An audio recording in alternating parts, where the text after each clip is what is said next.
ये गिल्ट मुझे खाए जा रहा है। क्यों किया मैंने ऐसा? क्या हो गया था मुझे? ये भी तो एक क्राइम है ना। सब कुछ इतनी जल्दी में हो गया कि मुझे कुछ समझ में ही नहीं आया। और अब ये समझ नहीं पा रही हूं कि ये गिल्ट खत्म कैसे होगा। गिल्ट होना अच्छी बात है और अच्छा है कि तुम्हें गलती का एहसास है। बट टू बी फ्रैंक, मैं तुम्हारी मदद तभी कर पाऊंगा जब तुम मुझे खुल के बता पाओगे कि तुम्हारी गलती क्या है। मुझे लेट हो रहा है, मैं चलती हूँ।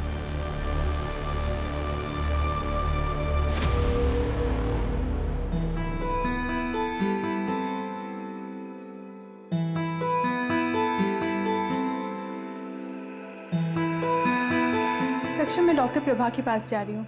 मम्मी की रिपोर्ट्स दिखाने हैं, सेकेंड ओपिनियन ले रही हूँ। अबे तो काजल, मैं चलता हूँ ना साथ में। नहीं, मैं चली जाऊंगी। आज तुम्हारी छुट्टी है ना, तुम रेस्ट करो। ओके ठीक है, बाय। अनिल, ये तीनों पोस्टर्स ओके हैं। एक काम करो, इनकी आज ही प्रिंट निकलवाओ, ठीक है? और 20-20 फीट की होर्डिंग्स पूरे पुणे में लगनी चाहिए। अंडरस्टूड? नमस्कार रति मैडम। अरे गावड़े जी, आप कुछ काम था आपको? नहीं, काम तो नहीं था। योगेश हमारे छोटे भाई की तरह था, तो मैं सोचा कि खुद आकर के आपको प्यार से समझाऊं। तो एक कॉल ही कर लेते ना। इस उम्र में इतनी तकलीफ क्यों दे रहे हैं खुद को? आप अकेली औरत मैडम, कैसे करोगी ये सब? धूप में घूम घूम कर मुरझा जाइएगा। अरे आपके त्वचा देखकर लगता है कि आपको पार्लर जाना चाहिए, स्पा कराना चाहिए। क्या ये सब इलेक्शन और वोट के चक्कर में आप पड़े? आप एक अकेली औरत से डर रहे हैं क्या? अरे डरे नहीं मैडम जी, हम चाहते हैं कि आप हमारे पार्टी ज्वाइन कर लें। पैसे वैसे की कभी कोई कमी नहीं होने दी, बस कभी कभार खुश कर दीजिएगा। दोबारा अगर यहाँ दिखे ना तो पुलिस में कंप्लेंट कर दूंगी तुम्हें। Get out!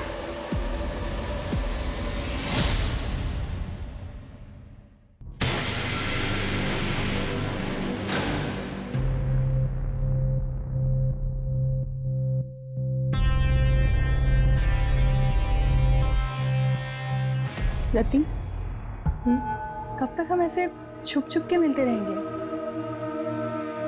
काजल प्लीज मुझे थोड़ा और टाइम दे दो। मैं अब तक उस गिल्ट से बाहर नहीं आ पा रही हूँ। कब तक तुम उस गिल्ट में रहोगी? तुम उस गिल्ट से इसलिए नहीं निकल पा रही हो क्योंकि तुम निकलना नहीं चाहती। और मुझे तो ऐसा लगता है कि तुम मेरे लिए सीरियस नहीं हो। नहीं काजल, ऐसी कोई बात नहीं है। मैं तुमसे बहुत प्यार करती हूँ। I love you so much. I love. तुम डिसाइड कर लो, तुम्हें मैं चाहिए या फिर तुम्हारे ये गिल्ट। तुम्हारे पास 1 हफ्ते का समय है। मैं कानपुर जा रही हूँ, मेरी माँ का ऑपरेशन है। काजल, धारा जल्दी करो, लेट हो रहा है। आ रही हूँ, 1 मिनट आ रही हूँ। ये लीजिए। क्या है? कैसे काम वाली जैसे कपड़े पहनती हो? थोड़ा तो मेंटेन रखा करो अपने आप को। कौन कहेगा डॉक्टर की बीवी? इसीलिए बाहर लेके नहीं जाता कहीं। वो आपको लेट हो रहा था ना, इसलिए ऐसे ही उठ के आपके लिए नाश्ता बहाने तो हजारों हैं तुम्हारे पास। जाओ चाय लेके। माँ मेरे लिए भी नाश्ता दे देगा। 10:30 बज गए, अब तेरी आँख खुल रही हो। देखो अपने साफ जा, देखो बोर्ड के एग्जाम है इसके और नींद पूरी नहीं होती इसकी। पापा बस करो ना। 98% मार्क्स नहीं आए ना तेरे, तब बताऊंगा तुझे। क्या करूंगा 98% लाके? मुझे डॉक्टरी नहीं करनी है, MBBS नहीं करूंगा, आर्ट्स करूंगा आर्ट्स। ऐसे ना फोर्स नहीं कर सकते हो मुझे। मेरी लाइफ पे ना कंट्रोल करना बंद करो। कर सकता हूँ, बापू तेरा कौन देगा तेरे आर्ट्स के पैसे? याद रखना, मेडिकल की पढ़ाई नहीं की ना तो इस घर से एक पैसा नहीं मिलने वाला तुझे। ये बाप नहीं होता ना, इधर ही लाफा खाता। हमें क्या बोल रहा है?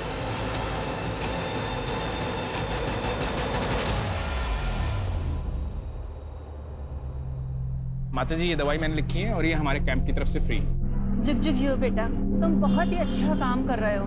भगवान तुम्हारी सारी मनोकामना पूरी करे।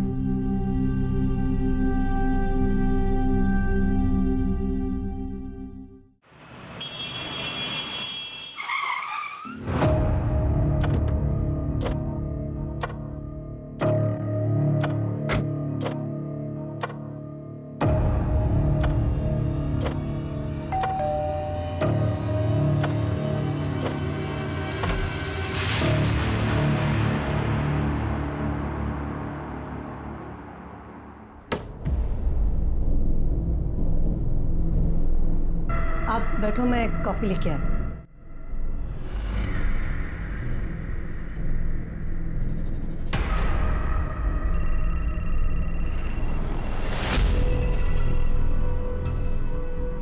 रवि, वो मैंने आपसे जो 2 लाख रुपए मांगे थे ना बैंक से निकालने के लिए, वो प्लीज लेके आना। सारा फालतू चीजों के लिए पैसे नहीं है मेरे पास, पहले भी कई बार बोल चुका हूँ मैं। रवि, आप अच्छे से जानते हो मैं पैसे वेस्ट नहीं करूंगी, मुझे जरूरत है इसीलिए मांगती हूँ।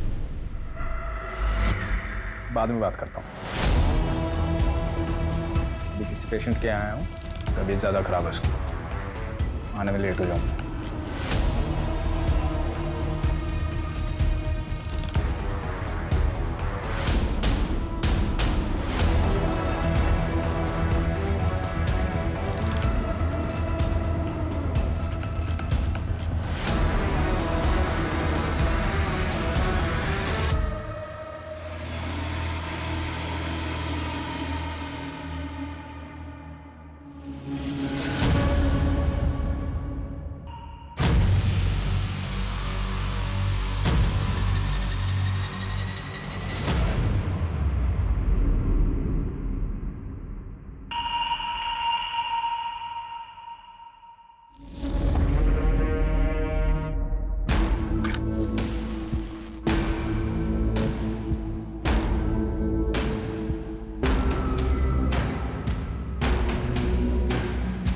अरे वाह, महंगी वाली, क्या बात है।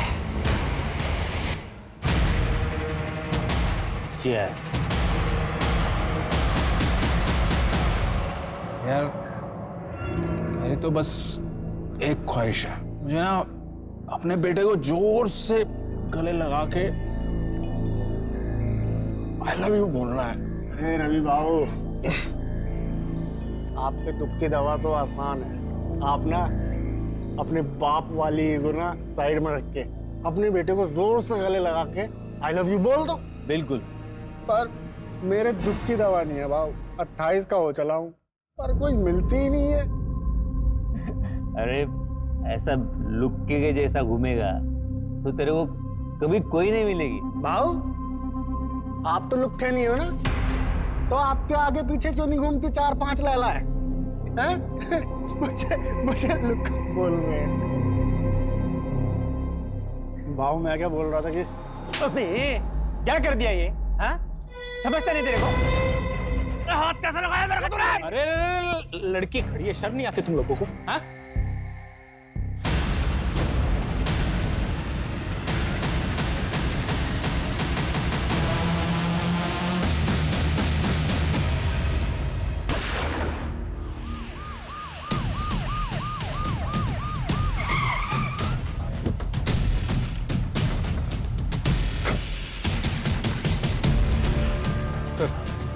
बड़ा ही अजीब क्राइम सीन है, देखिए।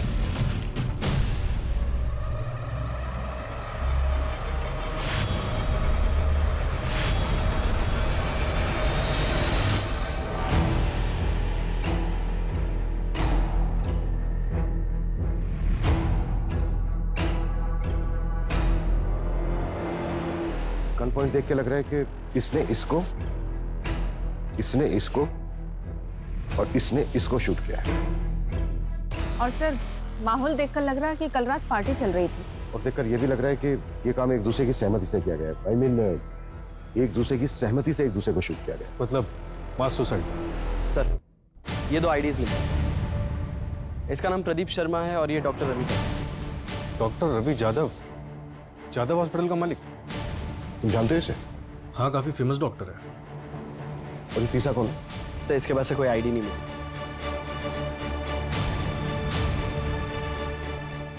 मंजू,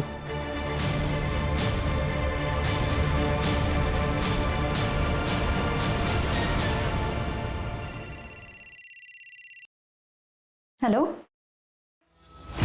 क्या?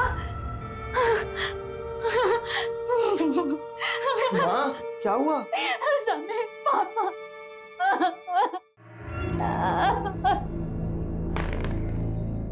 क्या बात है?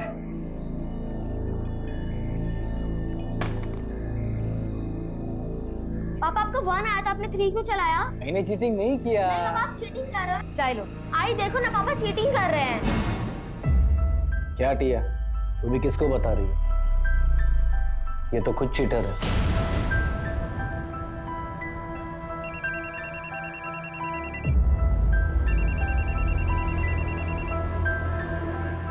हेलो, हाँ मैं जानती हूँ प्रदीप को। क्या हुआ?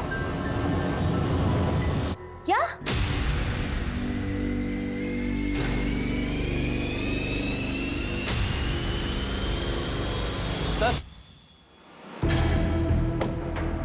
सर ये रवि की सीढ़ी है, इसमें एक नंबर मिला है जो आज सुबह से बंद आ रहा है। किसका नंबर है? सर जय कामली के नाम पर रजिस्टर्ड है। रेगुलर बातचीत होती थी? हाँ सर, दिन में 2-2 घंटे बात होती थी। सर तो कहीं ये डॉक्टर रवि का अफेयर तो नहीं चल रहा था? पॉसिबल है। पोस्टमार्टम रिपोर्ट आई? सर डिटेल पोस्टमार्टम रिपोर्ट आने में 1 हफ्ता लगेगा। प्राइमरी पोस्टमार्टम में ये आया है कि तीनों की बॉडी में 250 ml से ज्यादा अल्कोहल है। मतलब पूरे चांसेस हैं कि फुल नशे में हो। उनके पास ऐसा कोई रीजन नहीं था कि वो सुसाइड कर लेते। क्या आप लोग इन्हें जानते हैं? नहीं नहीं सर। नहीं। क्या इसको जानते हैं? नहीं जानते सर। जया कामली, शायद नाम सुना हो। नहीं जानते सर। श्योर? जी।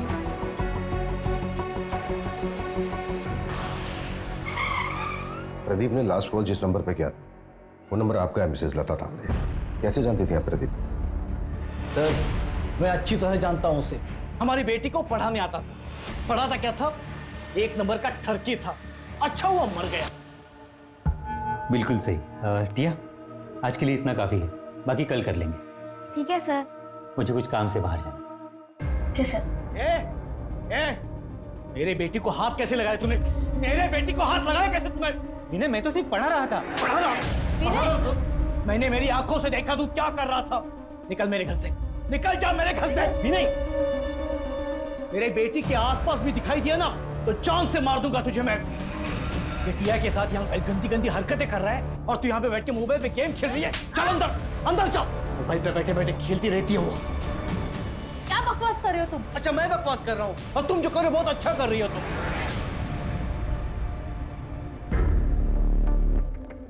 सॉरी सर, वो थोड़े गुस्से वाले हैं। मंजू, यस।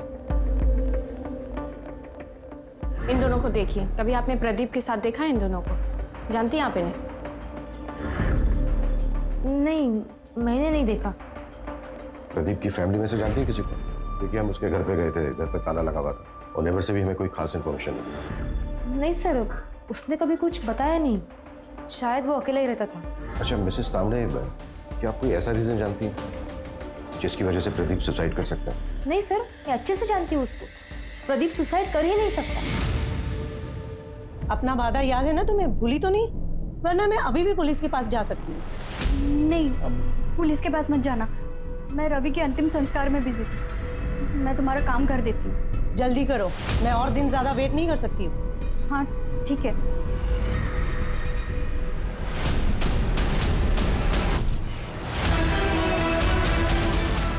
क्या इसको जानते हैं? नहीं sir. Doctor, I am really worried for Rati. उसके पीए को भी कॉल किया था पर उसे भी नहीं पता वो कहाँ है। कुछ दिन की छुट्टी बोल करके गई थी। हाँ, आज रति का सेशन था पर वो आई नहीं। टू बी ऑनेस्ट, मैं खुद भी उसके लिए थोड़ा वरीड हूँ, स्पेशली लास्ट सेशन के बाद। मुझे पता था कि यही होगा। आप कितना भी भाग लो लेकिन आपके कर्म आपको ढूंढ ही लेते हैं। इसलिए मेरे साथ ये सब हो रहा है। काजल भी मुझे छोड़कर चली गई। कुछ बचा ही नहीं मेरी जिंदगी में, कुछ भी नहीं। मैंने उसे बहुत समझाया था लेकिन वो मेरी बात समझने के लिए तैयार ही नहीं थी। अगर आपसे वो कांटेक्ट करती है ना तो आप प्लीज मुझे कॉल करके बता दीजिएगा। ओके।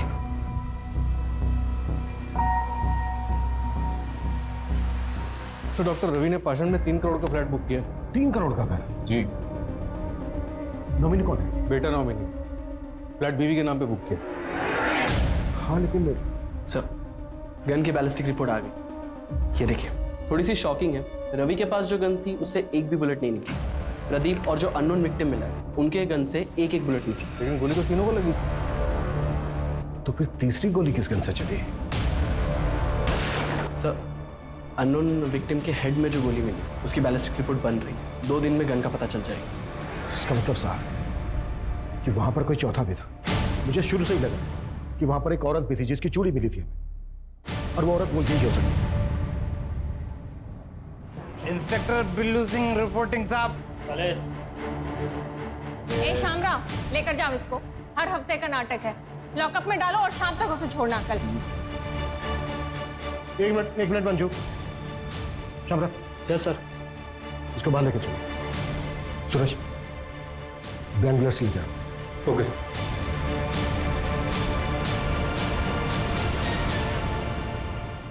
चल पकड़।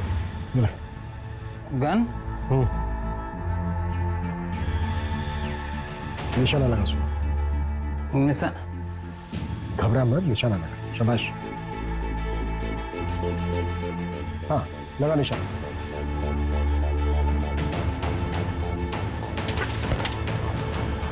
इसको तुरंत हॉस्पिटल लेके जाओ और इसका अल्कोहल कंटेंट चेक करो। क्विक। चलो चलो। मान लेते हैं ये है मिस्टर एक्स। मिस्टर एक्स के राइट हैंड में गन थी। मिस्टर एक्स ने प्रदीप को शूट किया। प्रदीप के राइट हैंड में गन थी। प्रदीप ने रवि को शूट किया। रवि के हाथ में भी गन थी, लेकिन रवि की गन तो चली नहीं। तो फिर मिस्टर एक्स को गोली लगी कैसे? देखो, इन तीनों के ब्लड में 250 ml से ज्यादा अल्कोहल कंटेंट था। बिल्लू भी हैवी ड्रिंक करता है, जैसा कि हमने देखा कि बिल्लू ठीक से खड़ा भी नहीं हो पा रहा। निशाना लगाना तो दूर की बात। सर, तो फिर ये मिस्टर एक्स और प्रदीप का निशाना इतना सटीक कैसे लगा? दोनों में से किसी का भी निशाना नहीं चुका। इसका मतलब ये पूरा क्राइम सीन सेटअप था। एग्जैक्टली, हमें गुमराह करने के लिए। ये कोई मास सुसाइड नहीं, बल्कि मास मर्डर था। इसका मतलब साफ है कि यहाँ पे इन तीनों के अलावा भी कोई चौथा था, और ये चौथा है हमारा असली मर्डर।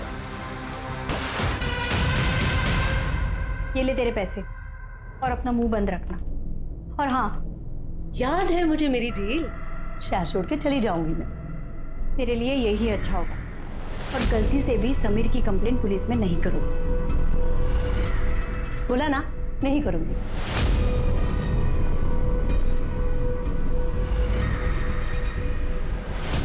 सर, मैंने डॉक्टर रवि की वाइफ धारा के कॉल रिकॉर्ड्स चेक किए। उसमें एक नंबर मिला है जो जया कामली के नाम पर रजिस्टर्ड। ये उसका दूसरा नंबर है। और सर, अजीब बात तो ये है, धारा और जया की बात डॉक्टर रवि के मरने के एक दिन बाद से शुरू हुई। तो कहीं वो चौथी लड़की ये धारा या फिर जया तो नहीं है?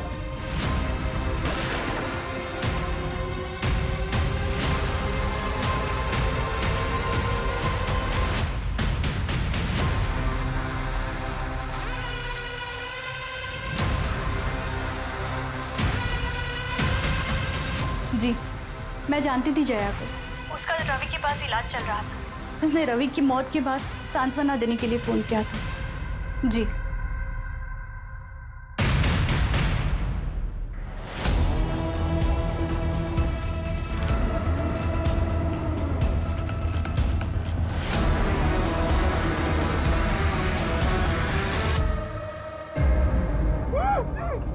मेरे पापा से वापस मिलने की कोशिश की ना तो जान से मार दूंगा। ए, नाटक बंद कर।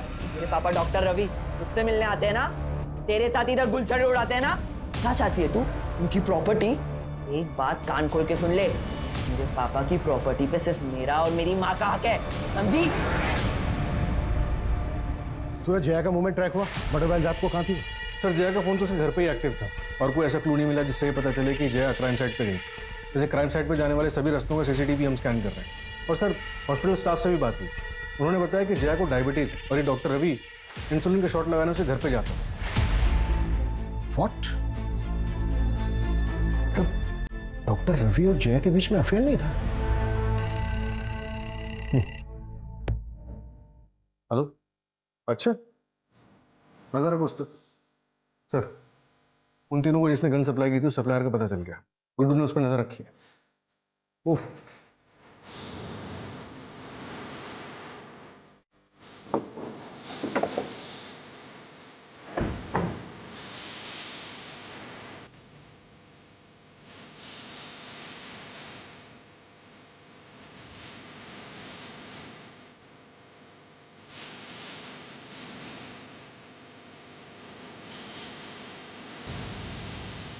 हो गया ना आपका पूरा पूरा प्लान। इन तीनों को गन तो नहीं सप्लाई की थी, इसको जानता है तू?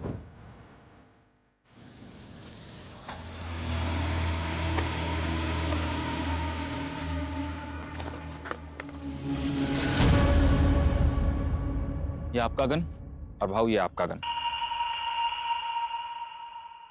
और अक्षय भाऊ ये खास आपके लिए। अरे अक्षय भाऊ ये क्या कर रहे हो आप? अरे यार बस ट्राई कर रहा था, सॉरी। इसमें गोली दी तो मैं तो ऊपर पहुंच जाता।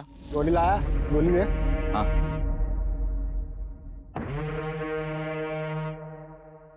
और चौथी वाली कहाँ है? चौथी गन है। वैसे भाऊ आप लोग करने क्या वाले हो? मतलब बस पूछ रहा था मैं, अपन को क्या?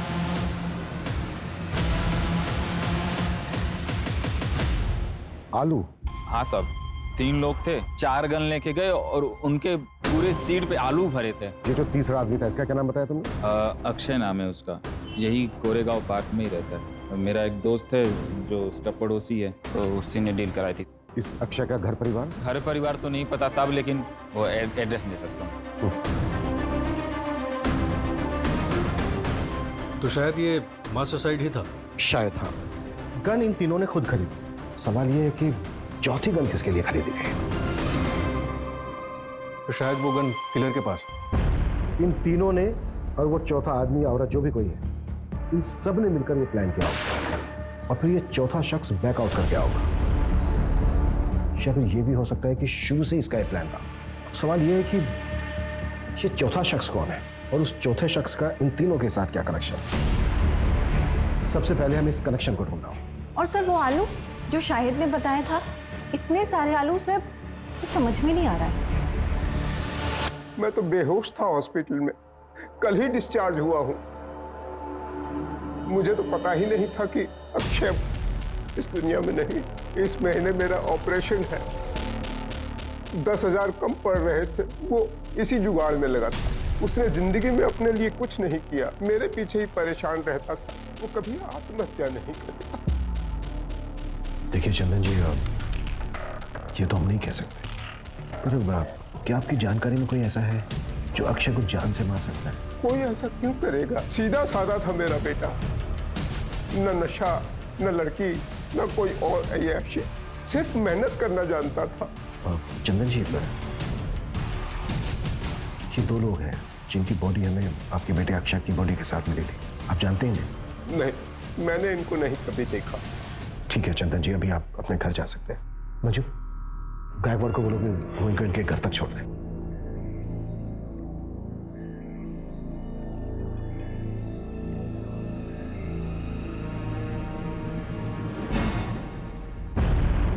सर, अक्षय की मौत जिस बुलेट से हुई है वो मैच हो गई। और सर उस गन की बैलिस्टिक रिपोर्ट अक्षय की बॉडी से मिली गई बुलेट की बैलिस्टिक रिपोर्ट से मैच हुई। किस गन के साथ? सर ये सेम गन एक और क्राइम में भी यूज हुई। क्या क्राइम था? चौंकाने वाली बात है सर, ये क्राइम 14 अप्रैल की रात को 1:30 बजे के करीब हुआ था और अक्षय, रवि और प्रदीप की मौत 12:15 के करीब हुई। ये दोनों मौतों के बीच में 1 घंटे का फासला था। जरूर ये दोनों क्राइम आपस में लिंक है। हो सकता है। क्राइम क्या? सर एक औरत ने सुसाइड कमिट किया, उसी के घर में उसी की लाश 4 दिन बाद मिली।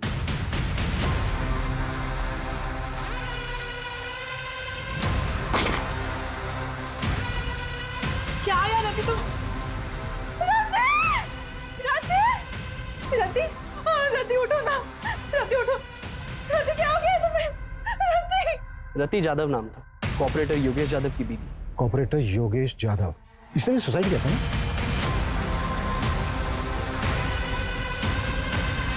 हाँ सर, और उसकी बीवी रति यादव, ये भी इलेक्शन लड़ने वाली थी। तो वो चौथी औरत रति थी। रति के केस ने ना और कंफ्यूज कर दिया है। 3 आदमी 1 औरत, आखिर ये करना क्या चाह रहे हैं? रति के हस्बैंड ने सुसाइड किया और बाकी के 3 विक्टिम। कहीं ये सब कुछ रति के पास से तो नहीं जुड़ा हुआ है? और सर राति के पोस्टमार्टम के मुताबिक उसके बॉडी से भी अल्कोहल बरामद हुआ था, 126 ml। फिलहाल हमारे लिए यही जानना जरूरी है कि इन चारों का आपस में लिंक क्या था। क्या ये चारों एक दूसरे को जानते थे? सर अफेयर का भी एंगल हो सकता है। पॉसिबल है, पर सवाल वही है कि किसके साथ? हो सकता है एक के साथ, हो सकता है तीनों के साथ, और यही झगड़ा जलन इन मर्डर्स की वजह बनी। पॉसिबल है। अच्छा, रफीक यादव की बॉडी किसको मिली? सर रतीश यादव के साइकियाट्रिस्ट डॉक्टर नीरव।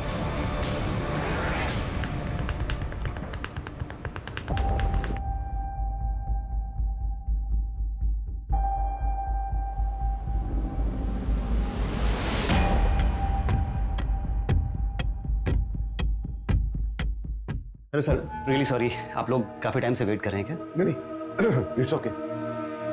एक्चुअली हमें आपसे रतीश यादव के बारे में बात करनी थी। आप रतीश के डॉक्टर थे ना? जी। दरअसल हमें ये जानना था कि क्या रतीश किसी बात को लेकर परेशान थे? जी, एक्चुअली रतीश गिल्ट में थी। ये समझ नहीं पा रही हूँ कि ये गिल्ट खत्म कैसे होगा। गिल्ट? किस बात का गिल्ट था रतीश को? कुछ साल पहले उसके हस्बैंड योगेश की डेथ हो गई थी और रतीश उसके लिए खुद को जिम्मेदार मानते थे। रति आई एम होम। ये तुम दोनों? क्या हो रहा था? योगेश मेरी बात सुनो। क्या बात सुनो? तुम्हें शर्म नहीं है? मेरा नाम, मेरी इज्जत सब मिट्टी में मिल जाएगा। इलेक्शन कैंपेन स्टार्ट होने वाला है। तुम टेंशन मत लो, मैं और काजल कहीं दूर चले जाएंगे। मुझे छोड़कर सबको पता चल जाएगा। मेरा नाम, मेरा करियर, मेरी इज्जत सब बर्बाद हो जाएगा। योगेश मेरी बात सब सुनो। बर्बाद हो जाएगा। योगेश! योगेश!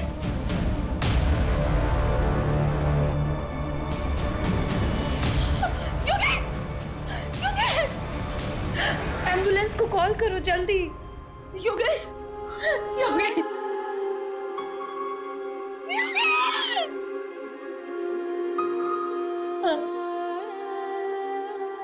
सर ये सब सच है। सर हमारे रिलेशन को कोई नहीं समझता। फैमिली और सोसाइटी के प्रेशर में हम दोनों ने शादी तो कर ली, लेकिन हम अपने अपने हस्बैंड के साथ खुश नहीं थे।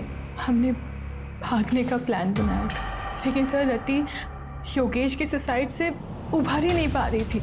सर वो अब्रॉड जाने के लिए तैयार तो हो गई थी, लेकिन उसको वो गिल्ट खाया जा रहा था। अब्रॉड जाने के लिए? और वो इलेक्शंस? सब वो ये सब कभी नहीं करना चाहती थी। वो तो योगेश के शुरू किए हुए प्रोजेक्ट्स को कंप्लीट करना चाहती थी। उसके बाद ईयर एंड में हमारा कनाडा जाने का प्लान था। अब कनाडा सेटल होने का प्लान था। वहाँ की एक यूनिवर्सिटी में मैंने पीएचडी का फॉर्म भी फिलअप कर दिया था। सब कुछ ठीक चल रहा था, सब कुछ।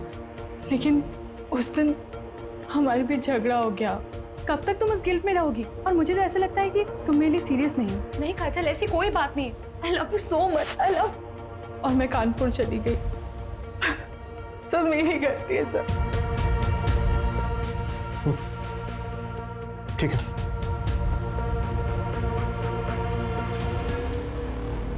सर प्रदीप ने मार्केट से 10 लाख रुपए उठाए थे और सर प्रदीप की लोकेलिटी में एक ज्वेलरी शॉप है, उसने वहां से 20 लाख के गहने ऑर्डर किए थे और सर उसने दुकानदार से कहा था कि वो अपनी बेटी के फ्यूचर के लिए इन्वेस्टमेंट करना चाहता है। कहाँ है उसकी बेटी? सर मैंने पता किया है, 13 साल पहले प्रदीप को एक बेटी पैदा हुई थी, लेकिन सर बच्चे को जन्म देते समय उसकी वाइफ की मौत हो गई थी और सर उस नर्सिंग होम के रिकॉर्ड्स पता करते हुए हमें एक जाना पहचाना नाम मिला है जिसने उस वक्त उसी नर्सिंग होम में एक मरे हुए बच्चे को जन्म दिया था। कौन?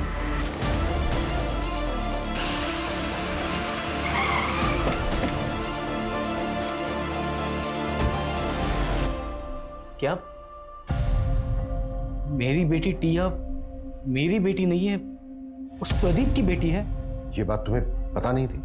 नहीं सर, इन्हें नहीं पता। वो मेरी प्रीमेच्योर डिलीवरी हुई थी, उस वक्त ये शहर से बाहर थे, इन्हें कुछ भी नहीं पता।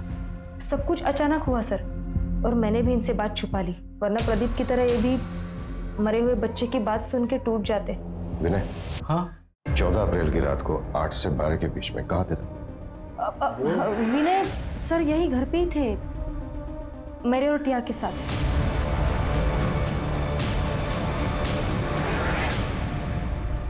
सर रति के बैंक रिकॉर्ड्स चेक करके पता चला है कि कनाडा की एक यूनिवर्सिटी में उसे 30 लाख रुपए की फीस भरी और अगले महीने उसे 70 लाख रुपए और भरने थे। प्रदीप ने 20 लाख रुपए के गहने ऑर्डर किए थे और डॉक्टर रवि ने 3 करोड़ का फ्लैट बुक किया। ये लोग इतने बड़े इन्वेस्टमेंट कर रहे थे, जबकि इनके अकाउंट में पेमेंट करने के लिए पैसे नहीं थे। ये भी तो हो सकता है कि पैसा कहीं से आने वाला हो इनके पास, और ये बात पहले से किसी को पता? सर रवि को मारने के लिए धारा, जया और समीर सबके पास मोटिव था। और तो और सर, प्रदीप को मारने के लिए विनय के पास भी मोटिव था। और रतीब पॉलिटिकल फिगर थी, हो सकता है उसको कोई दुश्मन बन गया। थप्पड़ बहुत महंगा पड़ेगा मैडम जी। तुम्हारी यूनिवर्सिटी की फीस है 1 करोड़ रुपए। सतीश 30 लाख रुपए भर चुकी थी, राइट? जी। बाकी के बचते हैं 70 लाख रुपए, लेकिन रति के बैंक अकाउंट में 70 लाख रुपए थे नहीं, तो फिर वो बाकी के पैसे कहां से भरने वाले थे? सब नहीं काजल, लोन लेने की जरूरत नहीं है। मुझे पैसे डबल करने की एक अच्छी स्कीम मिल गई है, जिससे हम अपनी फीस भी भर सकते हैं। जितनी बड़ी रकम उतना बड़ा इनाम। ऐसी कौन सी स्कीम है? तुम ऐसे चक्रों में क्यों पड़ रही हो? काजल, ऐसा कुछ भी नहीं है। मैंने सब क्रॉस चेक किया है, सब जेन्युइन है। Don't worry. तुम ट्रस्ट करती हो ना मुझ पे? ऐसे दुगने करने वाली स्कीम? एक मिनट, तुम इसके बारे में और क्या क्या जानती हो? रति ने मुझे बस इतना ही बताया था। बेटा, मैंने मम्मी को मैसेज कर दिया है, आप मम्मी से ले लो पैसे। ओके ओके बेटा। सर मैंने पता किया, मर्डर से 1 हफ्ते पहले रवि ने 1 करोड़ रुपए का लोन लिया था मार्केट से, और उसी तरह प्रदीप ने 50 लाख, रति ने 50 लाख और अक्षय ने अपने दोस्त से 5,000 रुपए उधार लिए थे। और ये पैसा हमें किसी के भी घर से या फिर किसी की भी डेड बॉडी के पास से नहीं मिला। तो इसका मतलब सर इसका मतलब साफ है, हम चौथे आदमी को ढूंढ रहे थे, लेकिन बाजी किसी 5वें आदमी ने मारी, और इस खेल का मास्टरमाइंड वो 5वां ही आदमी है। हाँ मंजू। सर, आपने मुझे जैसा बोला था एक बार क्राइम सीन चेक करने के लिए, आप क्राइम साइट पे फौरन आ जाइए। हमें यहाँ कुछ मिला है।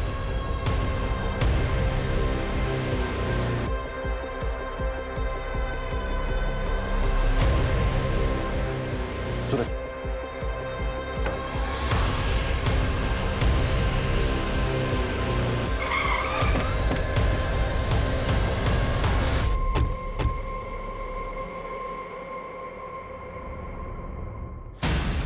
सर, ये देखिए क्या मिला।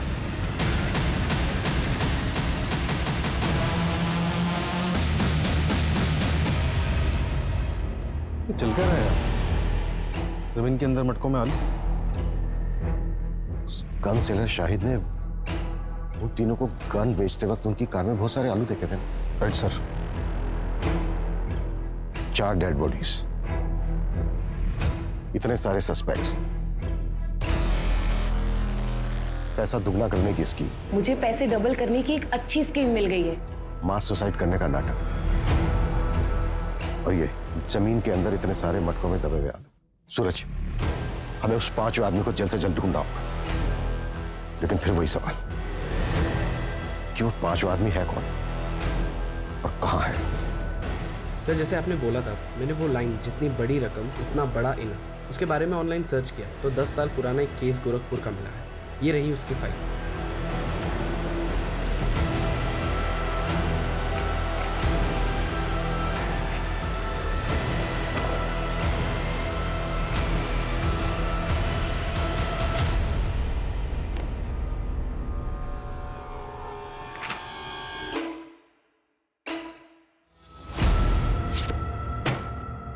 दस साल पहले देव श्रीवास्तव ने पोंजी स्कीम बनाई थी और सबको लूट-लाट कर भाग गया था। ये केस सीरियस तब हुआ जब 2 भाइयों ने सुसाइड कर लिया। पुलिस ने खूब पूछताछ की थी देव श्रीवास्तव से, लेकिन उसके खिलाफ कोई सबूत नहीं मिला। फिर भी मैं गोरखपुर पुलिस से कांटेक्ट करता हूँ, पता करता हूँ कि देव श्रीवास्तव आजकल है कहाँ, है भी या नहीं। क्विक। सर, देव श्रीवास्तव 4 साल पहले मर चुका। एक और डेड है? नहीं सर, देव का एक बेटा है जो 2 साल पहले यहीं पुणे में शिफ्ट हुआ था। इसका हमारे किसी सस्पेक्ट के साथ कोई कनेक्शन है? हाँ सर, ये देखिए।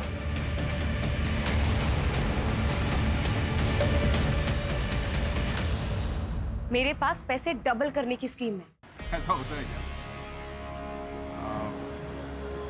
आदमी भरोसे गए? हाँ, मैं उसे अच्छे से जानती हूँ, लेकिन एक आदमी और चाहिए विधि के लिए। वो तो मैं ले आऊंगा। अरे पर पैसे लेके भाग गया तो? अरे नहीं यार, रति ने मुझे बोला है पहले वो डेमो देगा। क्या डेमो के लिए पैसे देने होंगे? अरे नहीं नहीं, डेमो के लिए पैसे नहीं, कुछ और लगेगा।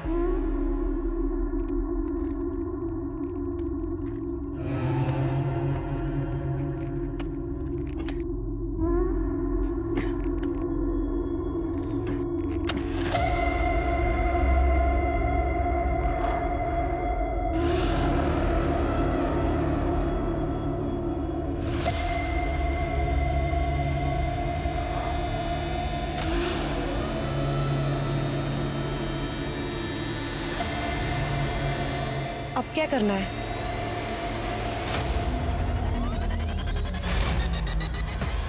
तुम चारों का कार्य समाप्त हुआ और मेरा कार्य आरंभ। इसके लिए तो तुम्हारे पास एक ही रास्ता है। तुम तुम्हारी पार्टनर काजल के साथ अब्रॉड चली जाओ। लेकिन डॉक्टर, मेरे पास इतने पैसे नहीं हैं। इसके लिए मेरे पास एक रास्ता है, सीक्रेट है। मैं पैसे डबल कर सकता हूँ। क्या? कैसे? एक तरीका है, अब साइंटिफिक नहीं है, और इस विधि को पूरा करने के लिए तुम्हें 4 लोगों को इकट्ठा करना होगा जो कि पैसा डबल करने की चाह रखते हो। लेकिन डॉक्टर, ये सब होगा कैसे? पहले तुम 4 लोगों को आइडेंटिफाई कर लो, उसके बाद मैं तुम्हें डेमो भी दे दूंगा। उसके बाद अगर तुम चारों को मुझ पे भरोसा होता है तब पैसे लेकर आना।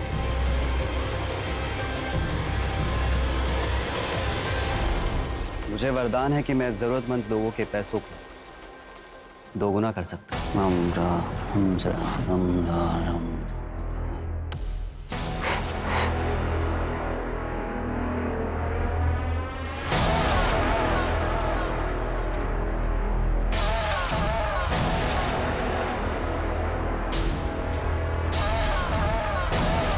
यहाँ आओ, यहाँ खोदो। सच क्या है खुद ब खुद पता चल रहा है।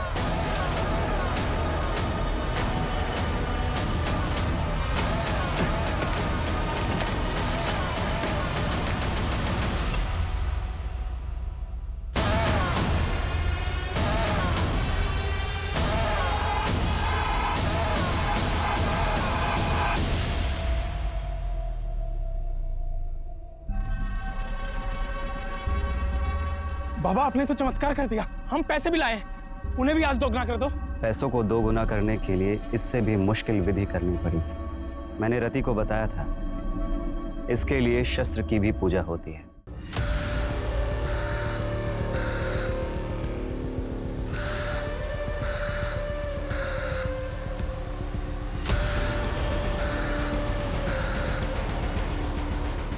अब मुझे इस कार्य को पूरा करने के लिए समय लगे और एकांत भी। उसके पहले आप लोग आपके मोबाइल फोन्स स्विच ऑफ करके इस बैग में डाल दीजिए। अब आप लोग शुभ घड़ी की प्रतीक्षा कीजिए।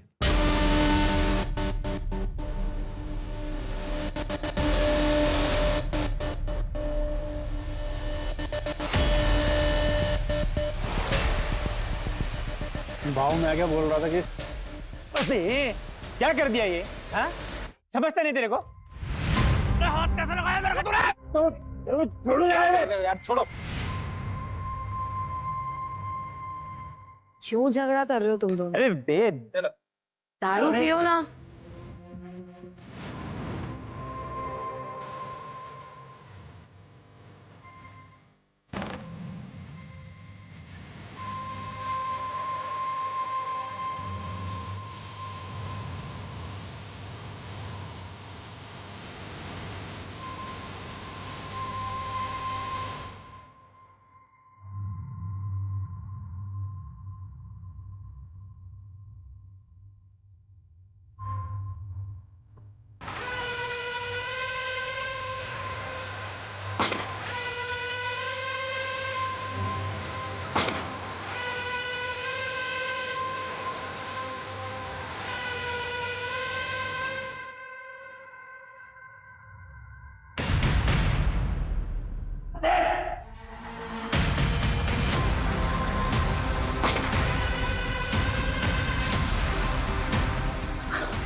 अबे तूने देखा ना कि मेरे कैसे सबको बेवकूफ बनाया, और वो पुलिस वाला वो भी मेरी एक्टिंग समझ नहीं पाया।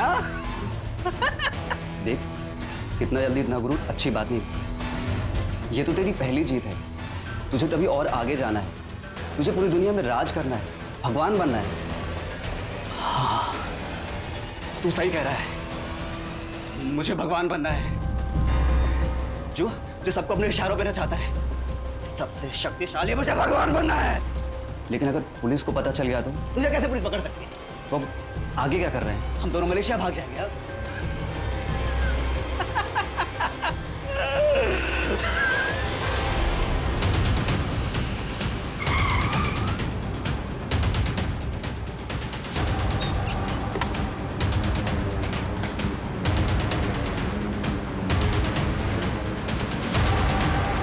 सूरज, पूरे शहर में मुझे नाकाबंदी चाहिए, हर जगह पर मेरा की फोटो खिंचवाओ, खास करके शहर के बॉर्डर। क्विक।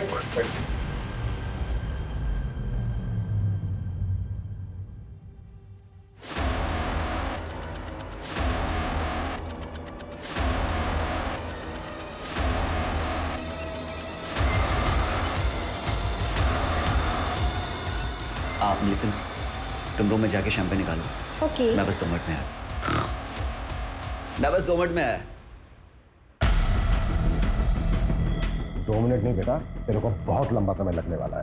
अब लेके चलो इसको। अरे सर मेरी बात सर मार लेना, जी भर के मार लेना, लेकिन पहले ये तो बताओ कि मुझे ढूंढा कैसे? मैरीगोल्ड, यही पोस्ट कार्ड था ना तेरे केविन की वॉल पर। पहले हमें लगा कि ये कोई होटल है, पिछले 6 महीने में कम से कम 60-70 होटल गए होंगे, पर तू कहीं नहीं मिला। फिर मैं पता चला ओ नहीं, ये कोई होटल नहीं है, बल्कि ये तो मुंबई का एक्सक्लूसिव मेंस सीक्रेट क्लब है। एक पोस्ट कार्ड से क्लब तक पहुंच गया। तुझे क्या लगा तू ही जीनियस है? तेरे जैसे फ्रॉस्टर्स अपनी झूठी शान में पैसा उड़ाने के लिए एक क्राइम करते हैं। फ्रॉड में जीनियस हूं मैं, अपने इशारे पे लोगों को नचाता हूं, और वो चारों तो अपने लालच की वजह से मारेंगे, मेरा उसमें कोई रोल नहीं। वो चारों लालची, और तू निर्मोही जिसे कोई मोह नहीं। अरे तूने तो उस अक्षय तक को नहीं छोड़ा, वो बेचारा 5000 रुपए डबल करना चाहता था, पता है क्यों? ताकि वो अपने बीमार बाप का ऑपरेशन करा सके। आत्मी लक्ष्मी को कौन जाने देना चाहता है? मैंने तो बस एक शतरंज की खेल की तरह जाल बिछाया, जो फंसा हो गया। बेटा अब हम तुझे भी नहीं जाने देंगे, अब अपनी पूरी जिंदगी जेल में खेलना था। ये बता तू आलवों को डबल कैसे करता था? वो तो मैं पहले से गाड़ के रखता था, पर लालचियों को मेरी ये मामूली सी ट्रिक भी समझ में नहीं आई।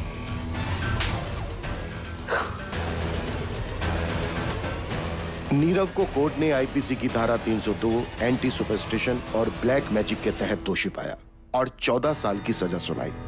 लालच एक ऐसी बला है जिसमें आदमी सब कुछ भूल जाता है, अपनी सुध बुध कमा बैठता है। तीनों पढ़े लिखे लोग थे, अच्छी सोसाइटी से थे, चाहते तो मेहनत करके खूब पैसा कमा सकते थे, पर नहीं, सब कुछ भूल भाल कर जल्दी जल्दी पैसा कमाने के चक्कर में अंधविश्वास में फंस गए और अपनी जान गंवा बैठे। फिर मुलाकात होती है एक और केस के साथ। जय हिंद।